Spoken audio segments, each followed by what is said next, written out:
अस्सलाम वालेकुम, welcome to education world. कैसे हैं आप लोग। आज की वीडियो में MTH 101 का क्विज़ नंबर 3 हम सॉल्व करने जा रहे हैं। 10 नंबर का क्विज़ है, यानी 10 MCQs होंगे। और इस वीडियो में तकरीबन 3 क्विज़ है मेरे पास, यानी ऑलमोस्ट 30 MCQs हैं। ठीक है जी, तो स्टार्ट करते हैं। सबसे पहला हमारा जो क्वेश्चन है, that is the volume of solid obtained when the region under the curve y is equal to x over the interval is revolved about the x axis। सबसे पहले तो आपको वॉल्यूम ऑफ सॉलिड का formula पता होना चाहिए ना कि क्या होता है। उसके बाद आप ये लिमिट्स और फंक्शन को देखेंगे। ठीक है, तो वॉल्यूम ऑफ सॉलिड का हमारे पास फॉर्मूला होता है जी, ये इंटीग्रल लेते हैं हम।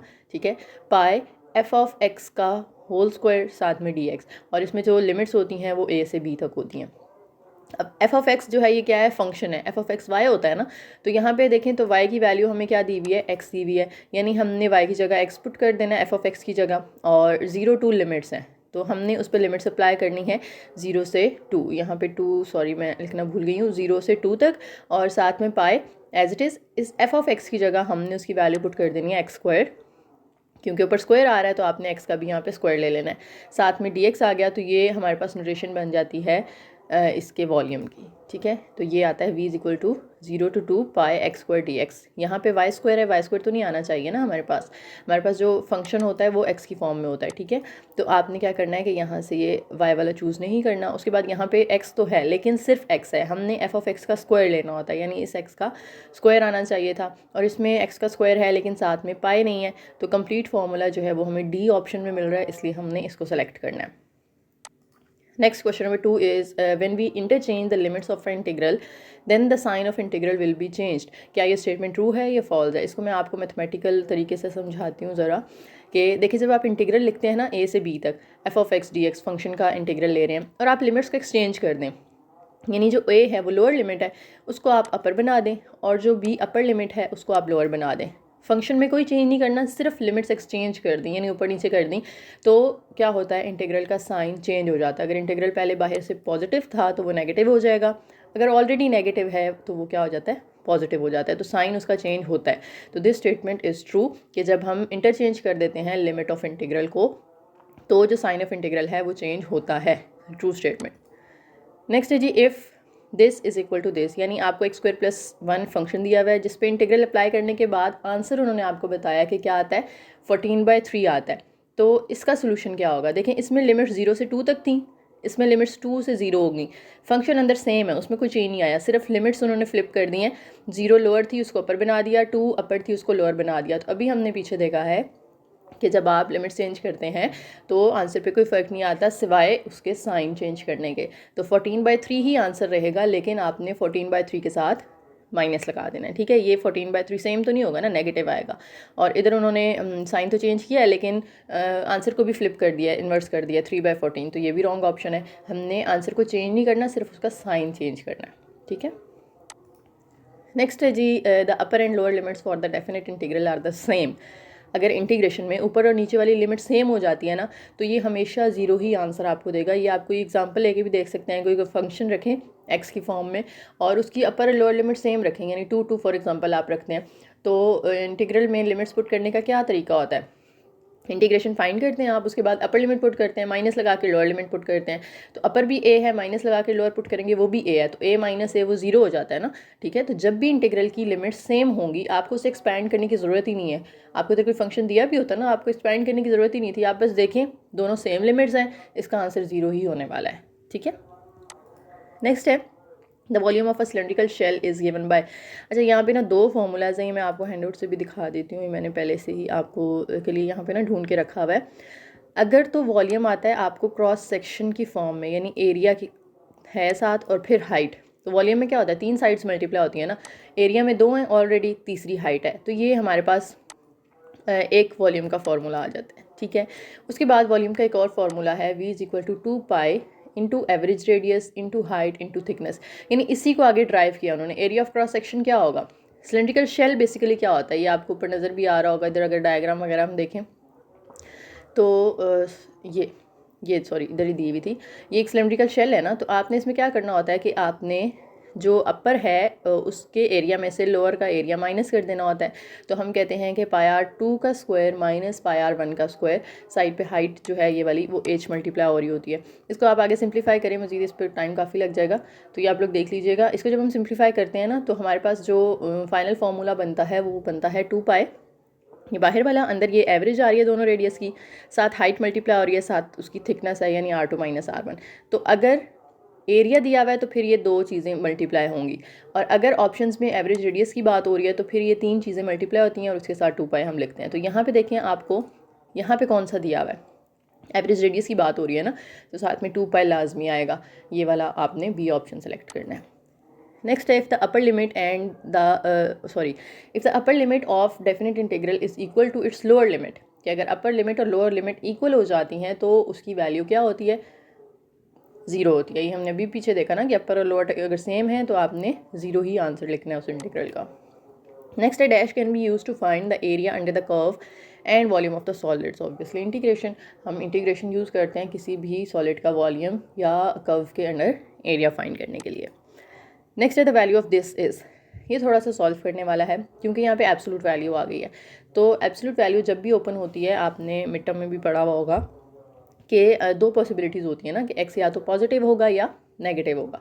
तो इसको हमने किस तरह से सॉल्व करना है, देखें जी, ये देखें, x का जब हम मॉड ओपन करते हैं ना तो वो दो तरह से आता है, या -x आता है या +x आता है। -x कब आएगा, जब x लेस देन 0 होगा, और +x कब आएगा, जब x ग्रेटर देन 0 होगा। तो अब आप देखें कि यहाँ पे ना x की जो वैल्यूज़ हैं वो -2 से 2 तक हैं, तो आप इसे दो सेक्शंस में डिवाइड कर लें, ठीक है।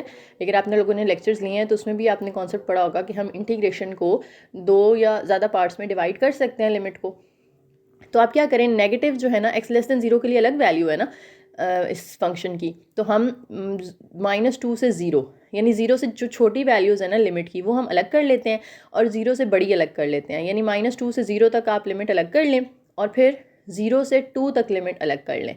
अब ये पॉजिटिव वैल्यूज़ आ गई x की, और इस साइड पे जो है वो नेगेटिव आ गई। नेगेटिव के लिए जब हम मॉड लिखेंगे तो वो -x आएगा, और x की पॉजिटिव वैल्यूज़ के लिए यहाँ पे +x आएगा। अब आगे वही तरीका है कि आपने क्या कर देना है, इसको इंटीग्रेट कर लेना है। दरमियान में हमेशा ना यहाँ पे प्लस ही आता है, जब आप दो इंटीग्रल्स को, एक इंटीग्रल को दो पार्ट्स में डिवाइड करेंगे तो दरमियान में प्लस ही आएगा। अच्छा, ये वाला माइनस हम साइड पे लिख देते हैं। एक्स की इंटीग्रेशन होती है x²/2, क्या होती है इंटीग्रेशन, पावर में 1 ऐड करेंगे ना, इसकी पावर 1 है, उसमें 1 ऐड करें तो x/2 बनता है, और उसी सेम पावर के साथ आपने डिवाइड कर देना होता है, और साइड पे आपने लिमिट्स लिख दी -2 से 0।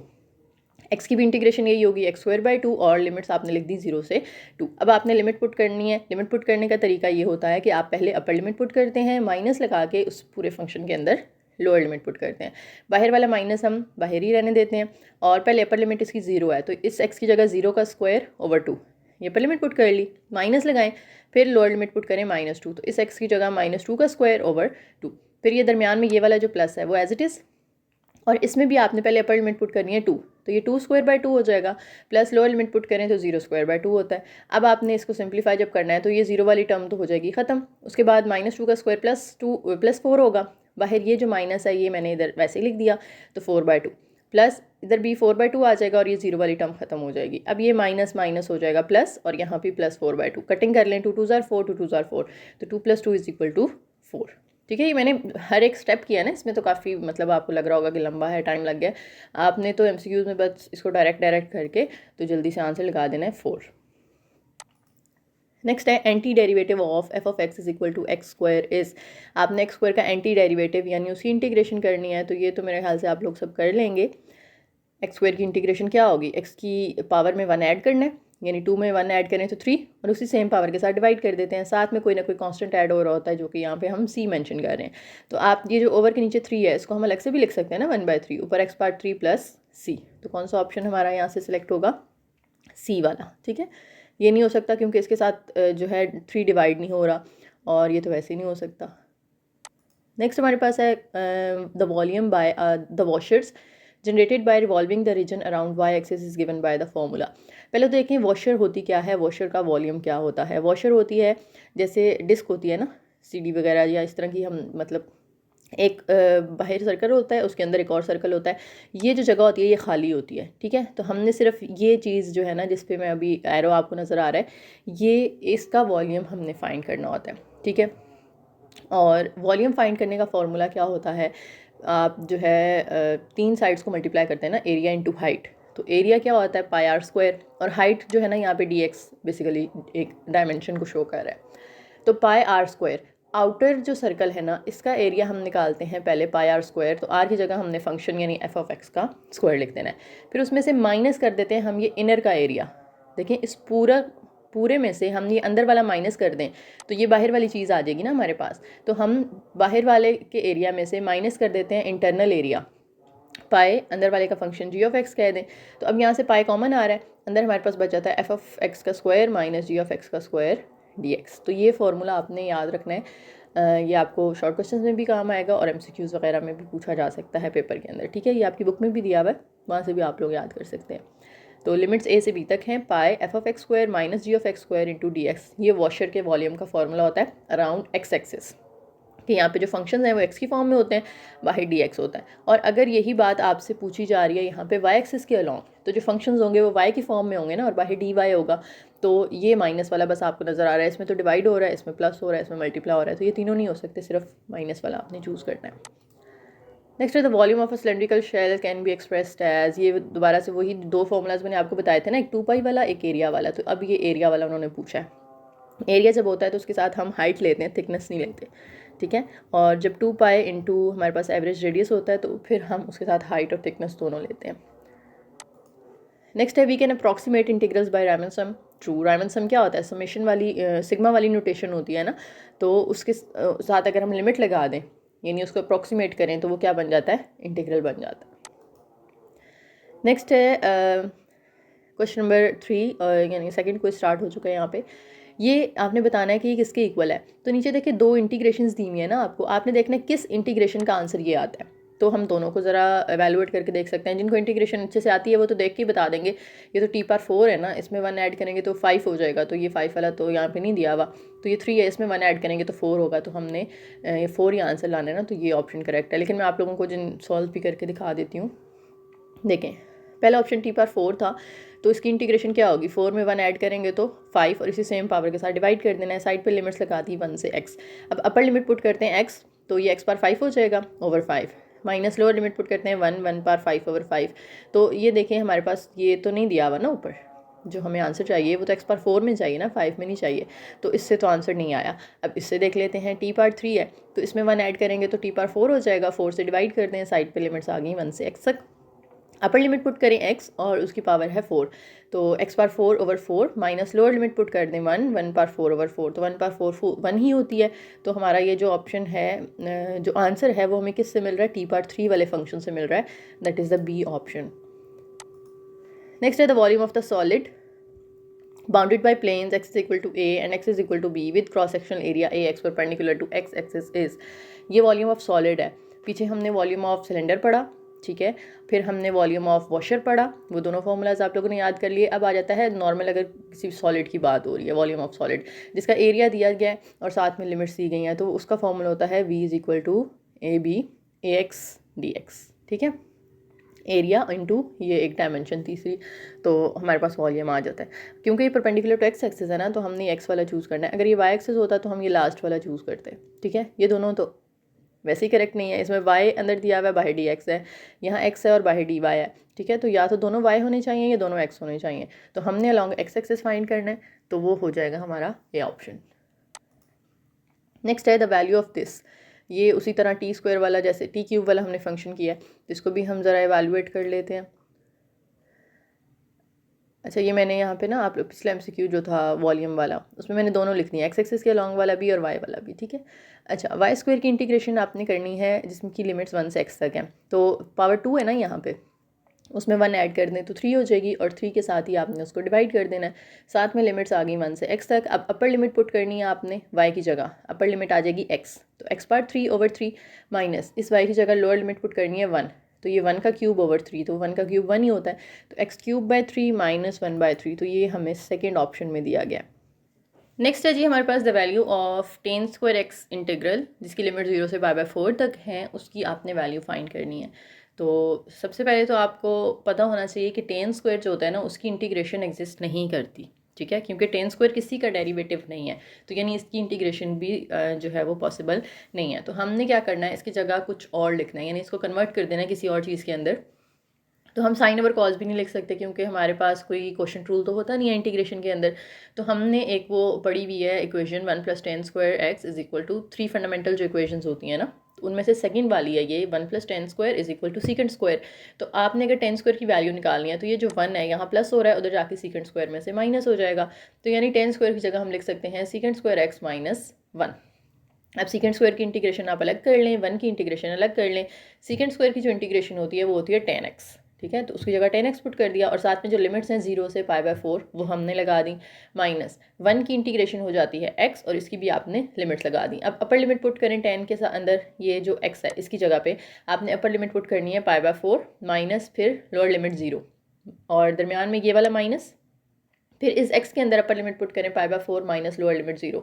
तो tan π/4 का मतलब है tan 45, तो tan 45 हमारे पास होता है 1 और जो tan 0 है वो 0 होता है, तो वो 0 मैंने यहाँ पे नहीं लिखा, माइनस π/4 और ये भी 0 ख़त्म हो जाएगा, तो 1 माइनस π/4 हमारे पास करेक्ट ऑप्शन आ रहा है जो कि बी ऑप्शन है। नेक्स्ट है ये रिपीट हो गया जो सबसे पहला MCQ था हमारा वीडियो का कि πx² dx आप वॉल्यूम यहाँ पे यूज़ करेंगे फॉर्मूला। अच्छा जी, उसके बाद यहाँ पे आ रहा है कि if f is continuous on a b and f of x is equal to a to x limits हैं f of t is dt then. अच्छा ये ना रॉन्ग मार्क हुआ है यहाँ पे, देखिए f of x क्या है, इस इंटीग्रल का आंसर है ना, तो आप जब इस आंसर का दोबारा से डेरिवेटिव लेंगे तो आपके पास यही वाला फंक्शन वापस आ जाएगा। यानी आप इस जो ये जो f of x है इसका आप दोबारा से डेरिवेटिव लें तो वो वापस आ जाएगा ये वाला फंक्शन f of t। तो ये सी ऑप्शन करेक्ट बन रहा है, ठीक है, कि इंटीग्रेशन करने के बाद जो आंसर आएगा, हम यही करते हैं ना, जैसे देखो 1 की इंटीग्रेशन करें तो x आता है और x का डेरिवेटिव लें तो दोबारा 1 आ जाता है, ठीक है। तो इसी तरह से f of t की इंटीग्रेशन करके f of x आ रहा है, f of x का डेरिवेटिव लेंगे तो दोबारा से f of t आ जाएगा, तो C option is the correct. Next है ए बी इंटीग्रल की लिमिट्स हैं और साथ में फंक्शन है dx f of x dx। आप नीचे देखें तो लिमिट्स उन्होंने एक्सचेंज कर दी हैं, पहले a से b तक थी, अब b से a हैं, यानी लोअर लिमिट उन्होंने b बना दी और अपर a बना दी। तो साइन चेंज होना चाहिए ना, जब भी हम लिमिट्स एक्सचेंज करते हैं तो इंटीग्रल का साइन चेंज हो जाता है, इसमें उन्होंने चेंज नहीं किया तो हम ये वाला ऑप्शन सेलेक्ट करेंगे क्योंकि इसके अंदर उन्होंने साइन चेंज कर दिया। नेक्स्ट है the volume of cylindrical shell for r is equal to 5, r is equal to 3 and h is equal to 2। तो आपने इसका वॉल्यूम फाइंड करना है, ये भी सॉल्व करने वाला है। अच्छा इसके दो तरीके हैं, एक तो आप सिंपल जो है वो सिलेंड्रिकल शेल, मैंने अभी पीछे आपको बताया ना क्या होता है कि आप क्या करते हैं, एक दफ़ा पूरे का वॉल्यूम फाइंड करते हैं, उसमें से इंटरनल वॉल्यूम को माइनस कर देते हैं। तो एक तो ये तरीका है, ठीक है, लेकिन आपकी बुक में जो फार्मूला दिया हुआ है वो ये है 2π इंटू एवरेज रेडियस फिर हाइट और फिर थिकनेस, जो अभी हमने पीछे फार्मूला देखा भी था। तो आप देखें 2π as it is, average radius हमने पढ़ा था r1 + r2/2 होता है, हाइट h होती है, थिकनेस जो है वो r2 - r1 होती है। ये आपने हैंडआउट्स में अगर याद किया है, नहीं भी किया तो इसको कर लें, इंपॉर्टेंट है। अच्छा 2π, अब r1 + r2, r1 हमें यहाँ पे कैपिटल R की फॉर्म में दिया हुआ है और r2 जो है वो स्मॉल r की फॉर्म में दिया हुआ है। तो देखें 5 और 3 है ना यहाँ पे, तो हम इनको यूज़ कर लेते हैं। देखें 3 + 5/2 और एज हमें 2 दी हुई थी और r2 में से r1 माइनस करना है तो 5 में से हम 3 माइनस कर देते हैं। हम हमेशा क्या करते हैं, बड़े में से छोटा आपने माइनस करना है, तो बड़ी वैल्यू 5 है ना, उसमें से आप 3 माइनस कर दें। अब देखें यहाँ पे 5 + 3 8 होगा, 8/2 करें तो 4, ये 2 एज इट इज़, 5 - 3 2। इन सबको जब हम मल्टीप्लाई करते हैं 2 4 = 8, 8 2 = 16, 16 2 = 32 और ये जो पाई है वो साथ ऐसे ही आ जाएगा। तो हमारा करेक्ट ऑप्शन बन रहा है 32π, ठीक है, ये बी ऑप्शन। नेक्स्ट ये भी रिपीट हो गया कि क्रॉस सेक्शनल एरिया अगर आपको दिया हो तो आपने एक्स एक्सिस के परपेंडिकुलर सॉलिड जो है उसका वॉल्यूम फाइंड करने के लिए कौन सा फार्मूला यूज़ करना है, ए बी लिमिट्स ax dx। इसको इवैल्यूएट करें जी साइन टी को। देखें साइन टी की जो इंटीग्रेशन होती है वो होती है -cos t और 0 से x लिमिट्स हैं वो हमने साइड पे लिख दी। अब ये जो माइनस है ना ये वाला, उसको बाहर ही रखते हैं, उसको हम एंड पे सॉल्व करेंगे। अंदर cos t की जगह अपर लिमिट पुट कर दें x, तो वो cos x आ गया, माइनस लगा के लोअर लिमिट पुट कर दें 0, तो cos 0। अब ये जो बाहर वाला माइनस है वो एज इट इज़, अंदर cos x as it is, ये जो cos 0 है वो क्या होता है, cos 0 1 होता है, तो हमने इसकी जगह 1 लिख दिया। अब माइनस जब हम ओपन करेंगे तो अंदर के साइन चेंज हो जाएंगे, cos x पॉजिटिव है वो नेगेटिव हो जाएगा और जो 1 नेगेटिव है वो पॉजिटिव हो जाएगा। तो इसको तरतीब से भी हम लिख सकते हैं, प्लस वाला पहले लिख दें 1 और माइनस cos x बाद में लिख दें। तो करेक्ट ऑप्शन हमारा बन रहा है बी, 1 - cos x। नेक्स्ट है the integration of f of x is equal to, ये आपको फंक्शन दिया हुआ है, लिमिट 0 से 2 तक है। बाय सब्सटीट्यूशन मेथड आपने इसको जो है वो इंटीग्रेट करना है। We take u is equal to, substitution method में क्या होता है, हम लेट करते हैं ना फंक्शन, तो वो कह रहे हैं ये जो x² - 3 है ना, उसको u लेट कर लें, देन डी यू इज़, यानी आपने इसको इंटीग्रेट नहीं करना, आपने सिर्फ डी यू की वैल्यू बतानी है और कुछ भी नहीं करना। तो डी यू की वैल्यू बताने के लिए हमें u का डेरिवेटिव लेना पड़ेगा। तो u हम लिख लेते हैं, क्या है हमारे पास, x² - 3, उसका डेरिवेटिव ले लें, d u by d x is equal to x² का डेरिवेटिव क्या होगा, पावर साइड पे आ जाती है, पावर में से 1 माइनस हो जाता है तो वो 2x हो जाएगा, और कांस्टेंट का डेरिवेटिव तो 0 होता है, तो ये हमारे पास 2x रह गया। तो ये D u by d x है ना, हमें तो सिर्फ डी यू की वैल्यू चाहिए। तो डी एक्स यहाँ पर डिवाइड हो रहा है, दूसरी साइड पे जाके मल्टीप्लाई हो जाएगा 2x के साथ, तो डी यू की वैल्यू आ जाएगी 2x dx। तो ये हमारा जो है वो बी ऑप्शन करेक्ट है। Next which of the following is the indefinite integral of 3/x²। इसका आपने इंटीग्रल फाइंड करना है, ये इंटीग्रेशन करनी है। तो हम लिख लेते हैं, इंटीग्रेशन हमने करनी है 3/x² की। अब जो x² है उसकी पावर अगर हम ऊपर ले जाएं तो उसकी पावर नेगेटिव हो जाएगी ना, उसका साइन चेंज हो जाएगा।